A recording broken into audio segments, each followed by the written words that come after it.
Kisah seorang penyihir melakukan perjalanan menggunakan sapu terbang ajaib dengan kucingnya. Di tengah perjalanan topi sihirnya jatuh, ia pun turun dan mencarinya. Ternyata topi itu ditemukan oleh seekor anjing. Si anjing yang mengembalikan topi sang penyihir, ingin agar dirinya dapat ikut dalam perjalanan sang penyihir. Karena kebaikan hati sang penyihir dan rasa terima kasih, maka ikutlah sang anjing dalam sapu terbang. Di tengah perjalanan, pita rambut sang penyihir terjatuh, mereka pun turun untuk mencarinya. Setelah sekian lama mencari, ada burung hijau yang menghampiri. Ia membawa pita rambut, dan ternyata pita rambut sang penyihir yang jatuh di sarang burung hijau.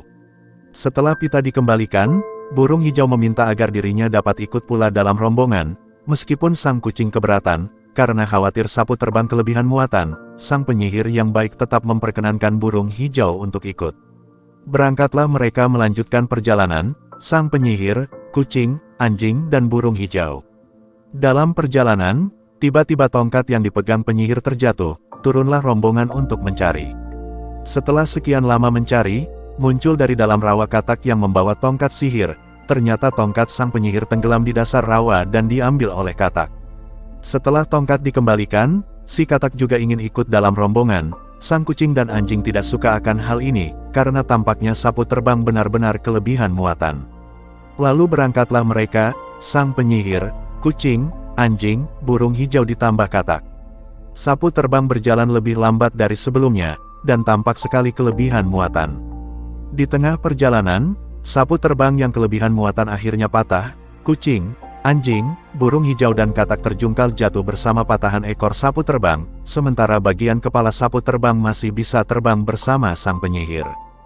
Belum sempat sang penyihir turun untuk melihat keadaan teman-temannya, datanglah naga yang ganas hendak memakan sang penyihir. Semua jurus sihir tak mempan pada sang naga yang besar tersebut, hingga sang penyihir jatuh ke tanah dan tak sadarkan diri. Di kejauhan si kucing, anjing, burung hijau dan katak hanya bisa melihat, tak mampu membantu, karena mereka sadar bukan tandingan sang naga. Mereka mencari cara bagaimana menyelamatkan sang penyihir dari naga. Sementara itu, penyihir masih tak sadarkan diri ketika dibawa sang naga. Ketika hendak terbang, sang naga terkejut dengan air rawa di dekatnya yang mengeluarkan gelembung. Tak lama kemudian, sesosok makhluk menyeramkan muncul dari dalam rawa.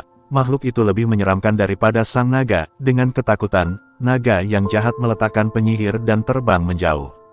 Makhluk itu menghampiri sang penyihir yang mulai sadarkan diri.